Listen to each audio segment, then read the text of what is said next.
Hello and welcome back to Investment Vitals. A quick test of the mic and the audio.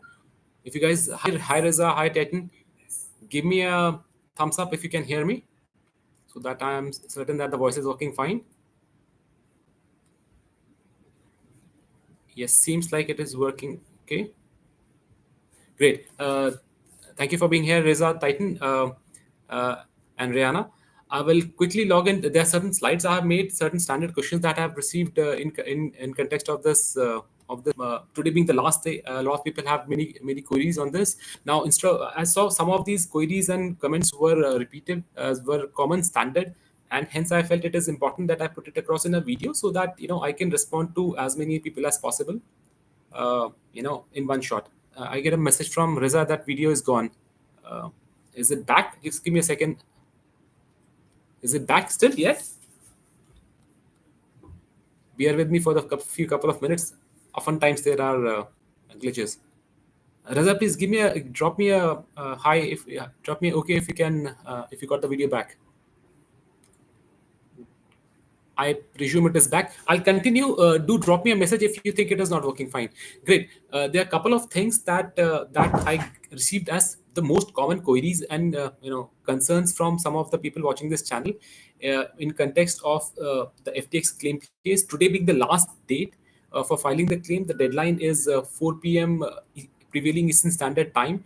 So if you have not already filed your proof of debt in Bahamas, you still have the time to file the proof of debt in Bahamas and also to vote your election in this case.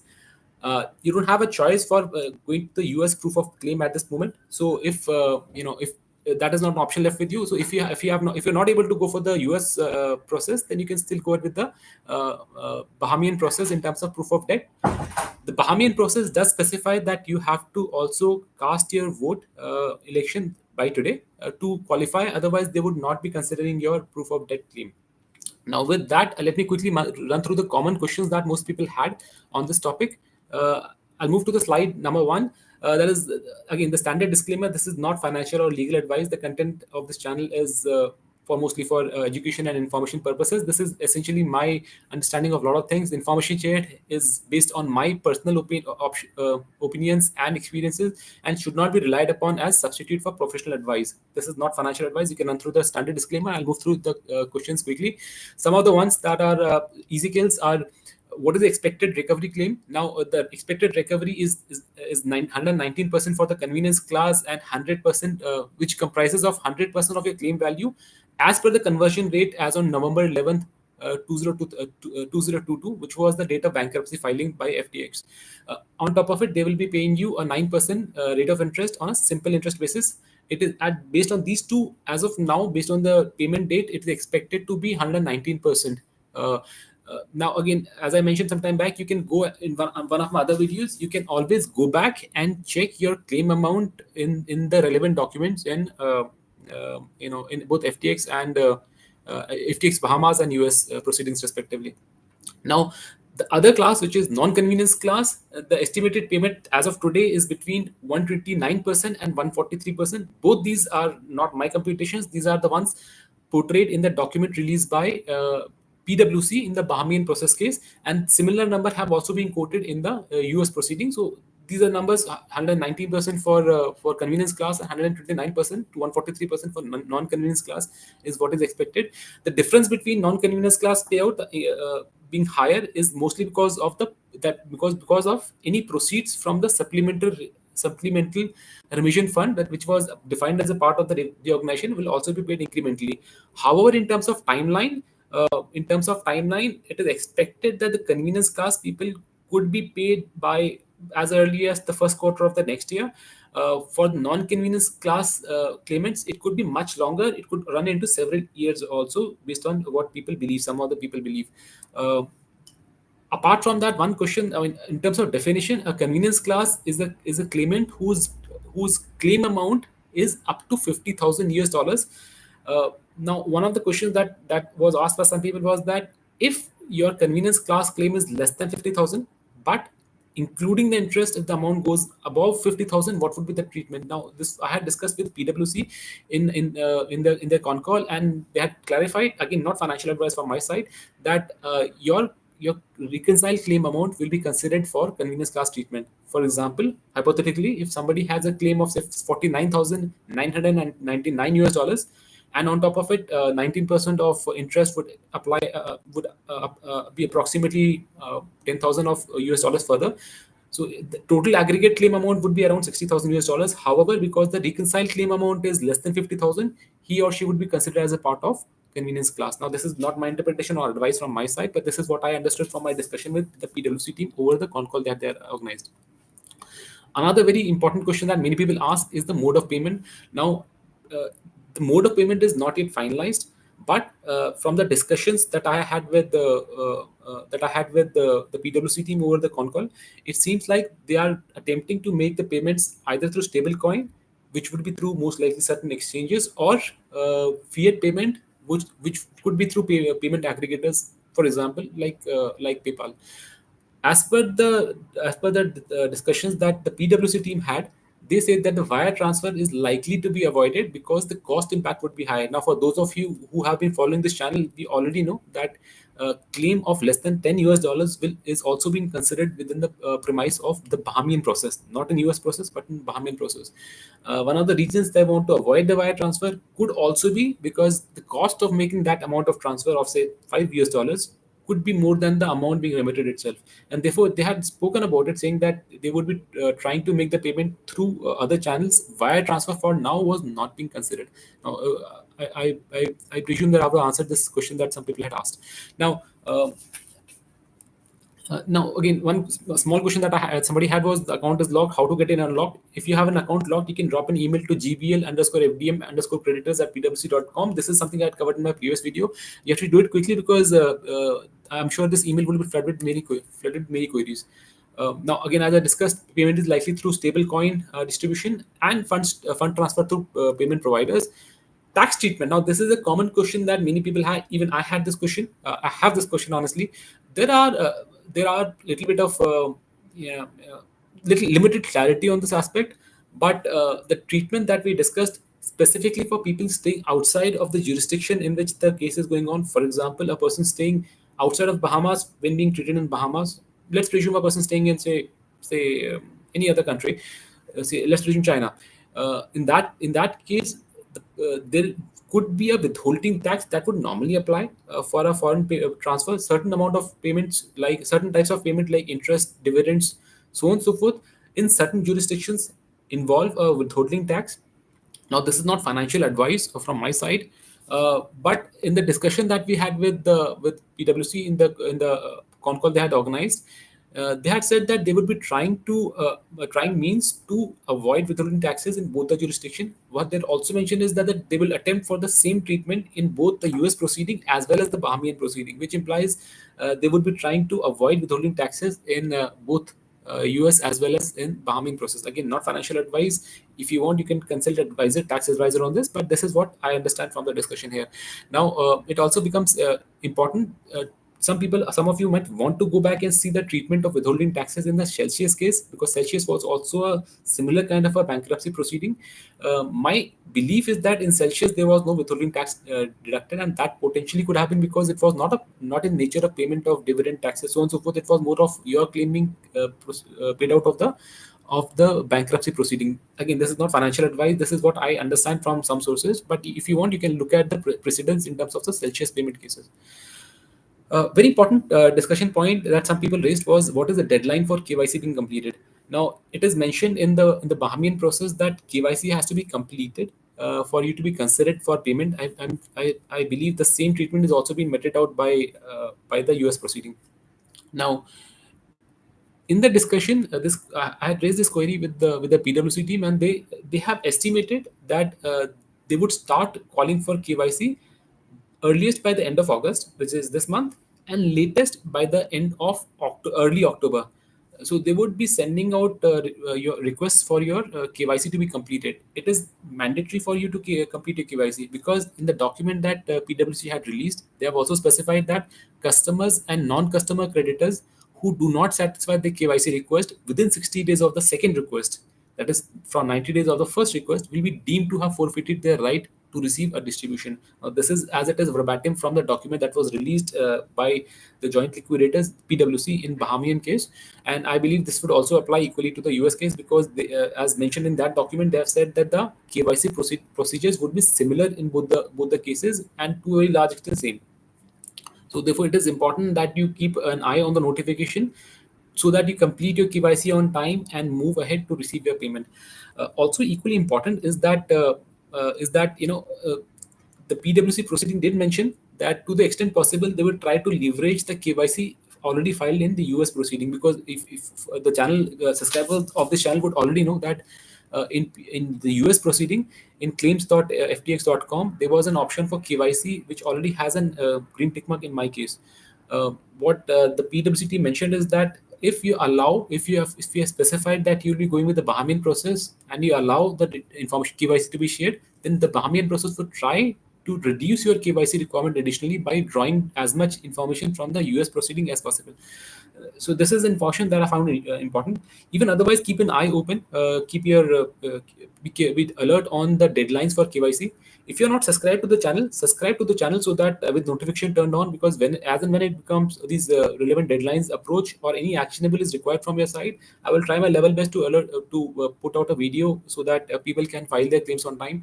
It's hard earned money for a lot of people, and my objective here is to help as many people as possible. I mean, as I mentioned in one of my early videos, the very reason I started making these videos was because I could not find any help on this topic. It should not happen that people miss out on their hard-earned money. So subscribe to the channel with notification turned on so that you stay updated of the deadlines when they approach. Now, one of the questions that I raised in the discussion that was organized by PwC was on the clawback clause.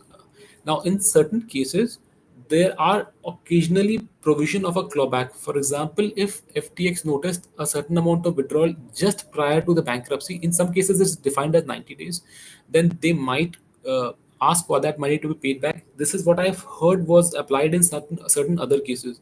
Now, in the discussion that was organized by PwC, this I had raised this query, and the response that they had said was that unless you had prior information, maybe by the virtue of association with FTX. For example, if Sam Bankman-Fried had drawn money from FTX just prior to bankruptcy, there potentially would be a clawback clause, but they do not expect a clawback clause for most retail customers. Not my words, not financial advice, but this is what their response was.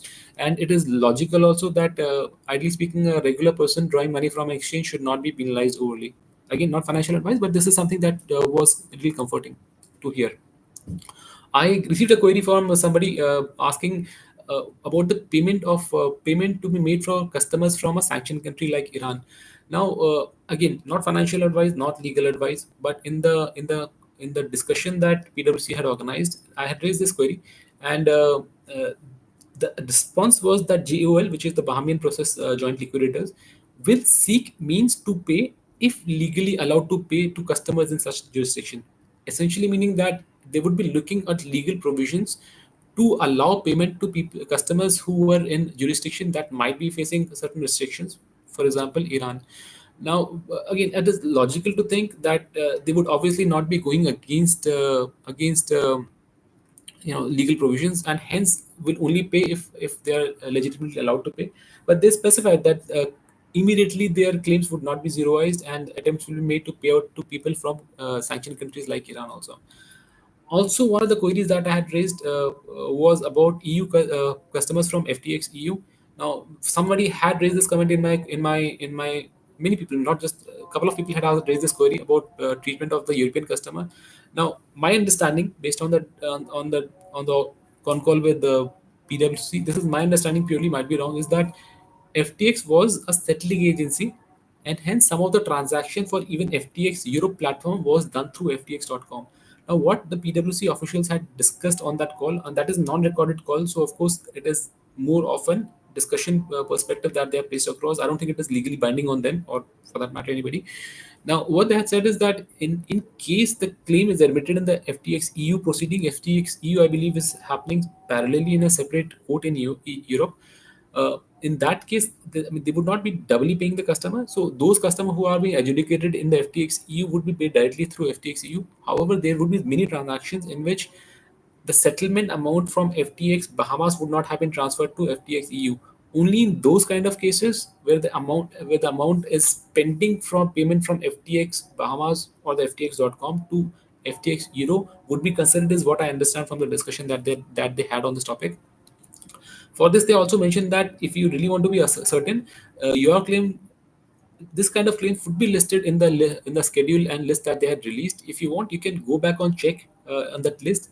The process for this is captured in one of the other videos that I had made a couple of months back, and that might help you to assess or estimate the amount of claim that you might get, despite being a FTX Europe or other jurisdiction customer.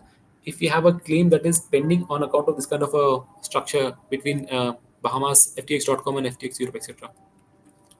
Now, uh, one of the queries that I had also raised in the AMA with the PwC was the impact of litigation in US. My perception therein has always been that in case there is an additional payout arising from a US court, uh, would be applied to Bahamian process or not?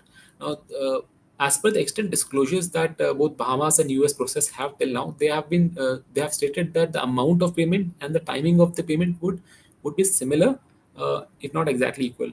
Now, but to the specific query, they mentioned that if you are opting in for the Bahamian process, you must waive entitlements in the US. What that effectively implies, again, in interpretation hereof, but not financial advice, is that if an incremental payment or higher payment arises because of another litigation outside in US, it might not necessarily get covered in Bahamas. This is what I'm not an advisor. This is what I understand might be the case. Just to put the perspective in point, in the document that PwC had released, that is the FTX digital markets election process overview, they had specified that distributions in Bahamas process could be diluted if JOLs accept incremental claims in excess of 75 US million dollars of the scheduled balance. They also specified that, however, based on the current information and claims to date, that is the date of the release of document, that was July of 2024, the GOs do not anticipate that this will occur. This also got discussed upon in the call that PwC had organized. Now, it is they don't expect that this would devolve, but the point I'm trying to make here is that even from the disclosed document, it appears that there could possibly be certain constraints if the jurisdiction or the decisions in different cases are different. Again, this is not what has been stated over and over again. This is an impact. This is an estimate that somebody might have. Like, this is my perception. It's not legal advice. I'm not a lawyer, but this is my perception that it is possible that it is not impossible that an additional payout in, say, US proceeding might help, say, customers in US, because the cap that was placed here does show that it is not mandatory or not exactly, it's not impossible that there could be certain differences, especially if the 75 million US dollar excess claim gets crystallized. Again, not financial advice, but this is something that you might want to consider. There were certain other queries that were there, like, I would skip this one and not of pertinence. There are certain. So now, coming back to the key differences, this was a part of the other video, but I'll quickly run through them. Uh, Claim below $10 will not be considered in US. It will be considered in Bahamas. The bar date has passed in US, so you cannot lodge a claim in US anymore. But you can go ahead and lodge your claim in Bahamas till today, 4 p.m. Eastern Prevailing time. Uh, and distributions, again, the point I made sometime back, distribution could be diluted if GOs accept incremental claims in excess of $75 million of scheduled basis. Now, these advantages were considered in my previous video also. One more point that somebody else discussed with me was in terms of the impact of getting the money from Bahamas or getting from US. Generally speaking, Bahamas is sometimes seen by some people as a tax haven, and therefore a foreign payment received from Bahamas could have an impact in terms of your reporting to your respective tax authorities. In some countries, payments from certain other countries, come under a direct tax scanner. From that perspective, a payment from US might theoretically, in some countries, be seen as a safer payment received. as compared to payment being received from Bahamas. You might want to check with your tax advisors in terms of how would this how would this pay out? I got a question from Riza. Thank you so much. Yeah, I'm glad that I could answer your question. I got a query from Yaku sir. Can I ask a question in Hindi? Of course, Yaku can ask a question in Hindi. I will respond back both in Hindi and English. I know four languages. If I know your language, then I will try to get back to you in the language that you're raising the query in. Yeah. Now, apart from this, before while Yaku raises the question, a couple of other things that become important. So I was talking about receipt of payment from Bahamas might trigger an alert in certain countries. So if you are part of the country wherein the tax treaties between your country and Bahamian might be questionable, then you would want to look at that in details. In that case, some people might want to opt for the US process. At the same time, Bahamian process might have a little more relaxed treatment compared to the US treatment, because the US structures are fairly robust and strong. One somebody had raised the question about the Iranian payment. Is it advisable? Is it preferable from US process or Bahamian process? Now, I'm not an advisor. I would not make an advice to that extent. Your circumstances are yours. However, if I was an Iranian resident, there I might have considered to be part of the Bahamian process. Again, not advised to any extent, purely based on the fact that in terms of the regulatory section, generally speaking, Bahamas has been very encouraging in terms of tax domicility, and therefore, if I had to really opt between the two, I might have gone for the Bahamian proceeding. Again, not an advice of any sort. I do not know of your circumstances there. Now, having said that, the official statement from both the entities, both the proceeding, is that treatment would be similar. So, from that perspective, you might end up choosing any. But if I had to really choose one, I would have gone for the Bahamian. Again, at the same time, if I am from a jurisdiction that has some sort of comfort on the US proceeding, I might have gone in. Then in that case, I could rather go for the US proceeding also, especially if I believe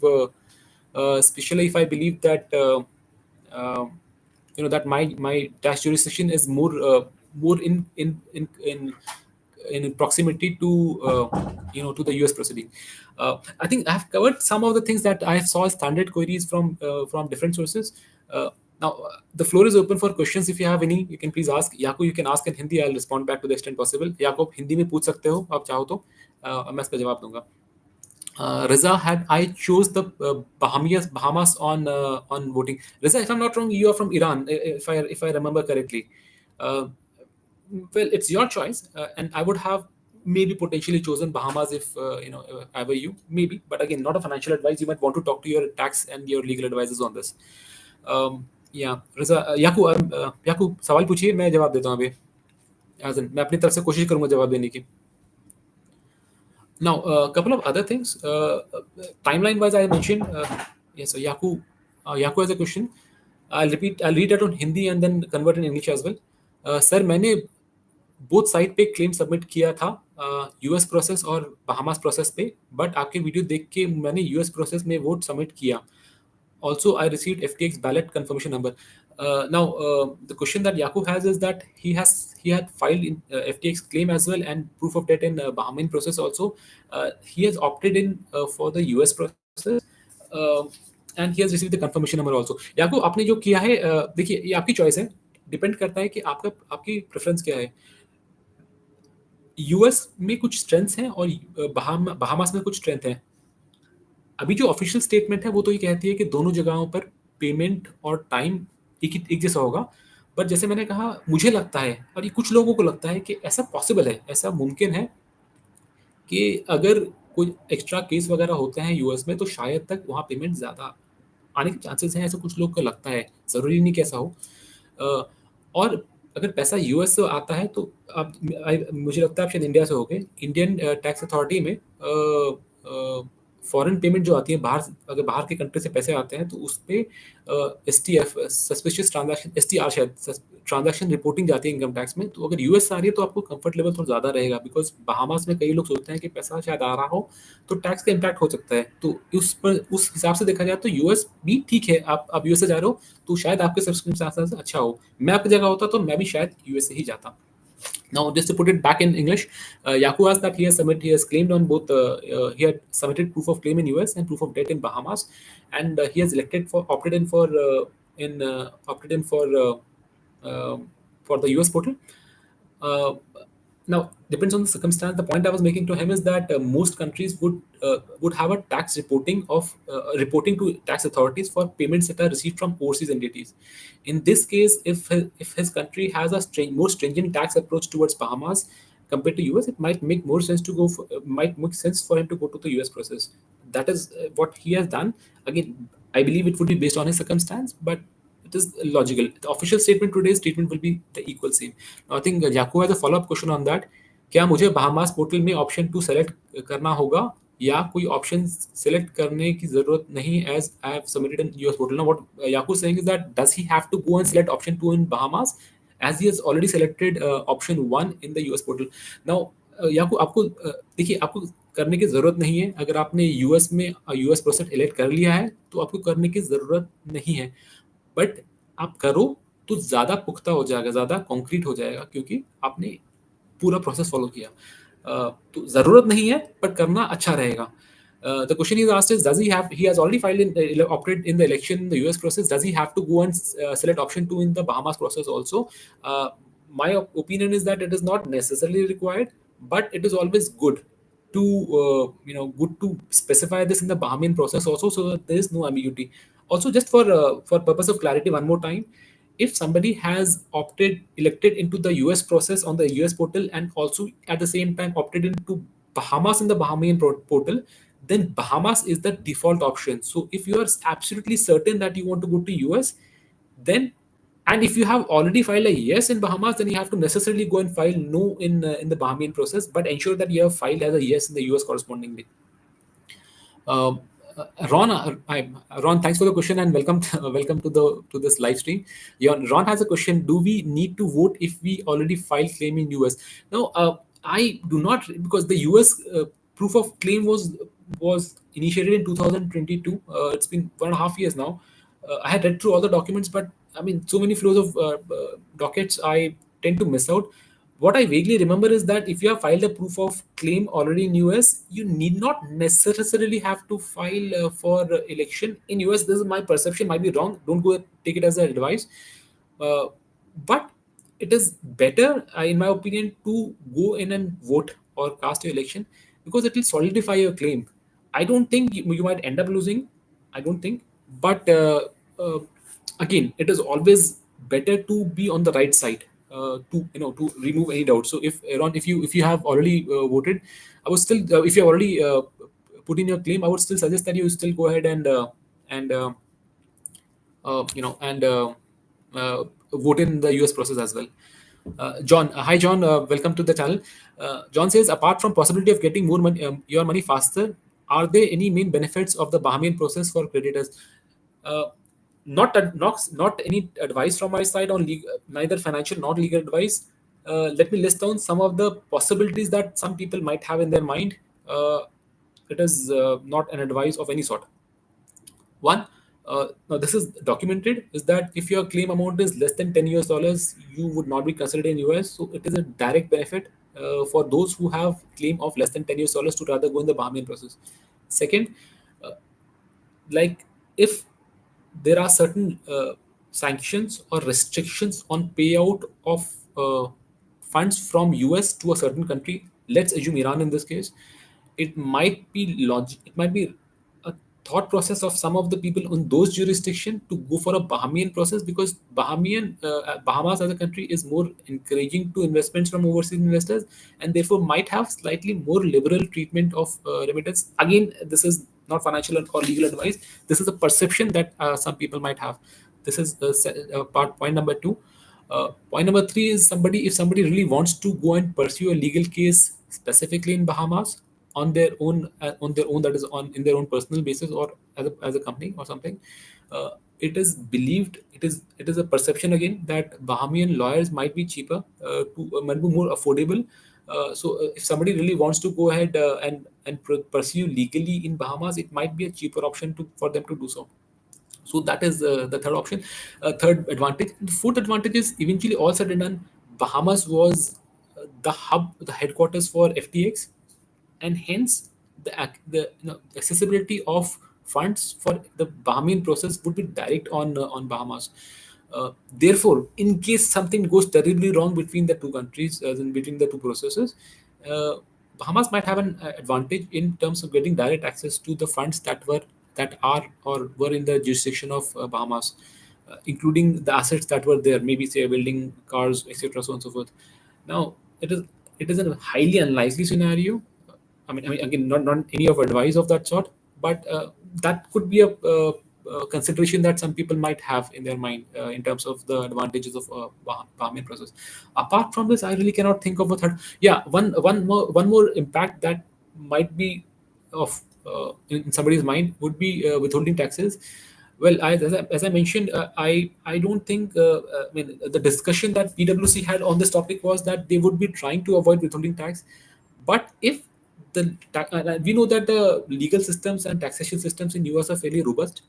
Therefore, if there is any sort of relaxation that is incrementally possible, that is slightly higher possibility in Bahamas, people might perceive that in case of a tax incidence can be reduced, the probability of reduction of that tax incidence could theoretically or potentially be higher in Bahamas, which means there is a slight perception that if withholding taxes or taxes of any sort might have an impact, the impact could be lesser in case of Bahamas if the two processes end up not being exactly the same. Now, again, this is all theoretical. It's perception based. It's not advice. It's not. There's no legal or financial basis for this. This is what I feel, or it's a gut feeling for a lot of people. As I said, this is not advice of any sort. So that could be one of the things. Yeah, thanks, on. My pleasure, John, on this. I think Yaku, I don't know if I responded. क्या मुझे Bahamas portal में option to? Yeah, I think Yaku मैंने शायद इसको reply कर दिया. Yeah. Uh, Madhuz. Sir, in US process, my step five. Hi, Madhuz. Welcome to the channel. Welcome to this live podcast. Sir, in US process, my step five, there it's not showing green tick. In step five, claim status showing. Sorry. Sir, in US process, my step five, there it's not showing green tick. In step five, claim status showing option two, claim submitted, agreed, self claim. It's showing like this. I can't see the screen here, Matsu. Sorry, I remember you had asked this question. मतलब मुझे याद है आपने ये सवाल पूछा था. मैं इसको ध्यान नहीं दिया पहले. मैं आपको कमेंट में रिप्लाई करता हूँ इस बारे में. वैसे अगर आपका ग्रीन स्टेप 5 टिक नहीं है, तो आप देखिए कि आप उसको जाके अभी कुछ कर सकते हो कि मुझे 5 स्टेप 5 क्या है, याद नहीं है.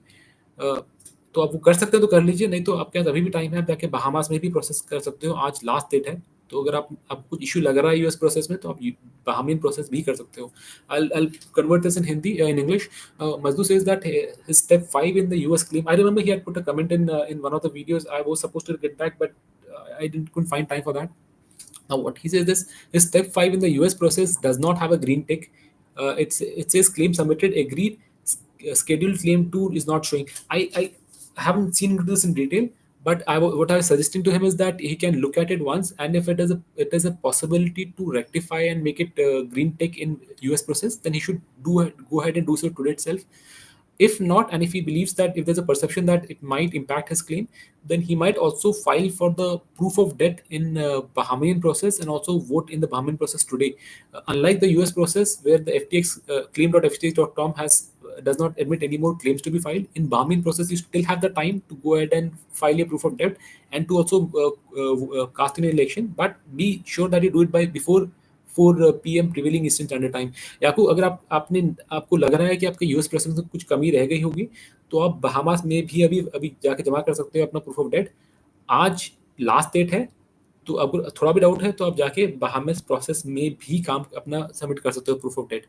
और साथ में वहाँ पे बहामास को इलेक्ट कर लीजिएगा, तो फिर आप एटलीस्ट शांत, आपको एटलीस्ट इत्मीनान रहेगा कि ठीक है सब कुछ। या sorry, Christoph. Hi, Christoph. How are you? I hope I got your name right. Now, Mitsu, step 5 पे view your proof of claim status, ये ऑप्शन है। उसके बाद स्टेप 6 में वोटिंग ऑप्शन। मत्सु, मैं काम करूंगा, मैं आज लॉगिन करके देखूंगा। मैं एक और वीडियो करूंगा अभी, आज करीब कुछ कुछ घंटों बाद एक और वीडियो करूंगा, एएमआई Q&A का सेशन एक और करूंगा। उसके पहले मैं आपका आपका स्टेप देख लेता हूँ। उसका टाइम मैं कुछ देर में पोस्ट कर दूंगा। तब तक मैं एटलीस्ट देख लूंगा। बट इन अगर आप चाहो तो अभी जाके प्रूफ ऑफ डेट फाइल कर सकते हैं आप, और आपको क्लैरिटी जब आ जाएगी तो उसमें आप चेंज कर सकते हो कि नहीं, मुझे तो यूएस प्रोसेस के साथ जाना है। व्हाट आई वाज टेलिंग मजदू is that I will, so okay, for benefit of all, this was very short notice. I had not planned for this AMA earlier. I was keeping very busy in recent times. uh, I know today's the last day and I want to help as many people as possible. So I'll organize another Q&A session a little later today, in a couple of hours. If any questions that are not addressed or I was not prepared enough, then I will try to look at it and come back in the second session. You have any more questions, you can also ask in that portion also. Now, Christoph, again, Christoph asks, what is your choice, US or Bahamas? Well, I'm filing for more than one claim. Mine and my relatives who have asked or requested me to file on their behalf. Depends the option depends on your circumstance. In my case, in my own particular case, I have, again, this is not financial advice. This is my perception, my filing. Given my circumstance and my tax treatment in the jurisdictions that I stay in, I feel that it is safer for me to receive funds from US, because a lot of factors that impact me. For my own personal claim, I have gone for US. For claim of some of my relatives, depending on their tax jurisdiction, I have filed for Bahamas as well. So again, it's a mixed bag. It depends on the circumstance. Specifically speaking, your tax treatment, your the regulatory treatment of payments from overseas, and many other parameters like this. Like for example, the example I gave, somebody from Iran might want to opt in for say Bahamas, and somebody staying in say UK might want to opt in for US. It again depends on a lot of factors. Specifically speaking, your the tax treatment, your country's treaty, and the relationship with the two countries. Now, in this context, one thing is also equally important. I had discussed this, but I had raised this query in the con call that PwC had organized, and I'm very thankful to PwC. It was a very informative session. They have handled it extremely professionally. Very good set of people. Now, coming to this to the point I was making in terms of tax incidents or the relationship of your country, etc., etc. Now, it is in some jurisdiction the source of payment becomes important. In terms, where is this money coming to you from? And the question that I had in this context is, considering that FTX.com was headquartered in Bahamas and there are some assets in US, and given that the two countries have decided to pool in the assets together, at least the status as of today, my query to the PwC team was also, what would be the source of funds once received from the US proceeding and from the Bahamian proceeding? I didn't get a response on that. I have dropped an email also, because in some jurisdiction, the source of your funds become important from both taxation and the regulatory supervision perspective both. Therefore, I haven't received a response on that. That will also make a lot of change in, impact on your decision. It can potentially make an impact on the decision, but I didn't get a response to that, and unfortunately, today is the last day. So we have to work based on whatever information is readily available in front of us. Yeah. So Rehan Foon, hi Rehan, hope you're doing good. Uh, in your case, you are located in India. He's asking a question, if I'm located in India. Well, I will not answer that question. But Rehan, if you want an answer to a person who's located in India and looking for a payment, well, it's again depends on the circumstance of the country you stay in. आप कौन से country से उस पर फर्क पड़ता है. But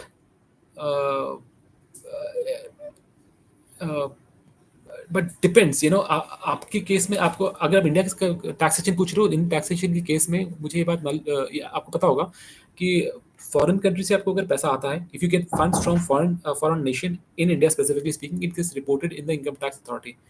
आपको अगर आप इंडिया में रहते हो, अगर आपको पैसा बाहर से आता है तो आपके टैक्स अथॉरिटी में रिपोर्ट होता है। In fact in most jurisdictions, if you receive payments from an overseas entity, it typically gets it typically gets reported to the tax authorities of your respective country, because overseas payments could be a source of one tax evasion, you know, anti-money laundering, terrorism financing, so on and so forth. Many impact. So again, depending on how what is the tax treatment or the level of scrutiny of overseas payment in your country, you might have to choose, make your informed decisions based on that. Rehan asks, Rehan, if you were located in India, would you choose US process? Rehan, again, yes, again, it depends on a lot of things. Everything remaining same, for a person staying in India, again, it would not materially make a difference, generally speaking, but US option might be little more, suitable to a lot of people, the way I see it, because generally speaking, in terms of payment being received from different countries, US is one of those countries that has very robust taxation framework. So the impact or the level of scrutiny, in terms, the way I see it, sorry, I'm not an advice of any sort, but the way I see it, the level of scrutiny that a US payment would attract would potentially be less than the scrutiny that a Bahamian process or any other country's process might have. Again, a perception, this is purely perception based. No advice of this sort of legal or financial or taxation advice on this. But yes, if I were in US, then I might have probably gone in for the US process. Again, not financial advice, not advice of any sort.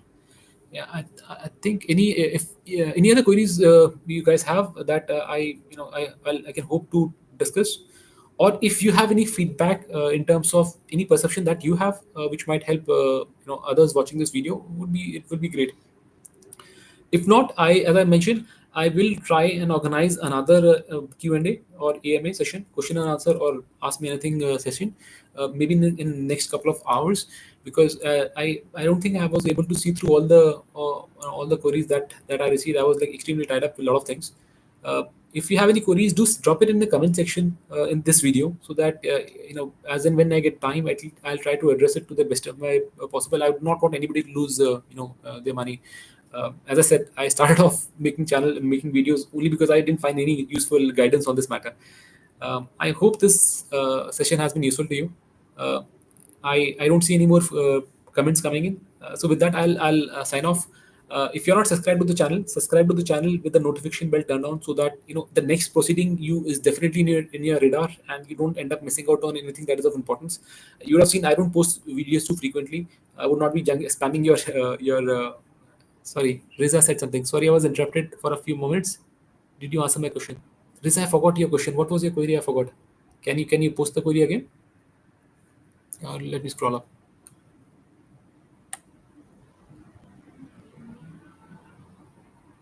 I think Riza, you had asked that you have mentioned that you had filed in Bahamas, and I remember you have an Iranian residence. It might make a lot of sense. If I were you, I probably would have chosen Bahamas also. Again, it depends on the circumstances. I hope that would have answered the question. Yaku, thank you.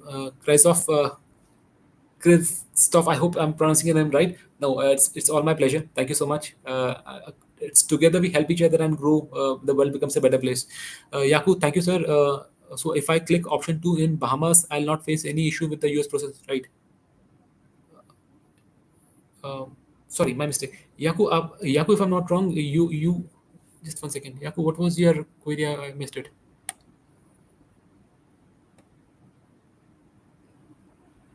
Yaku, I believe that you have filed in US and Bahamas both, and you want to opt into the US process. If that is the case, if my understanding is correct, yes, you can go and check in option two, and that case, Bahamas would not be going in with the process. And as long as you have filed in US proceeding, your treatment will happen from US. Again, not advice. There's no financial or legal advice, but this is my perception. If you have filed appropriately, if you have filed correctly in the US process, and then you opt for option two in Bahamas, then yes, you would not be treated in Bahamas. You will be treated in US. Not financial advice again. Uh, I hope I have answered that. Great. I hope I could answer all the discussion points. I don't see anything coming up further. Uh, yeah. So if anything else, just drop in a comment here. I will respond back. Otherwise, I'll be attempting to have another Q&A or AMA session in the next couple of hours. You can still go ahead and drop comments here, and I will try to address them in the next AMA session here. With that, I hope we all get the money fast, get the money quickly. Do याकू I already opted in the US process, so अभी Bahamas पे option कर दूँ. Yaku saying he has already opted into US process, he'll opt in. He'll check option 2 in Bahamas. Yes, Yaku अगर आप आपको confirm है, यकीन है पूरा कि आपको वहाँ पे US में ही करना है, तो आप ऑप्शन 2 सेलेक्ट करते हैं बाहामास के अंदर. मैं होता तो मैं करता, मतलब मेरा मतलब है कि मैं होता तो मैं करता. I was telling Yaku, if I was him and if I was certain that I have to go to the US process, then I would have checked option 2 in the Bahamian process. Not financial advice. Great. I hope I could answer everything. I Please hit the like button to this video. 5 likes only till now, the way I see it. That will help this video reach a lot of people, especially considering the fact that today is the last day, only a couple of hours left to go. It is important that as many people get benefit out of this video as possible. Any further queries on this, do mention in the comment section. I will try to organize another Q&A and AMA session in a couple of hours to help as many people as possible. With that, I'll sign off, and I'll see you shortly. Subscribe to the channel, hit the like button, drop in the comment section. Also, if you have any incremental discussions that you want to put across that might help a lot of people, that others do so, put it in the comment section. It might help others as well. And I wish the crypto market does really well, all of us come out with high colors going forward. And with that, see you future millionaires. Take care. See you. Bye bye.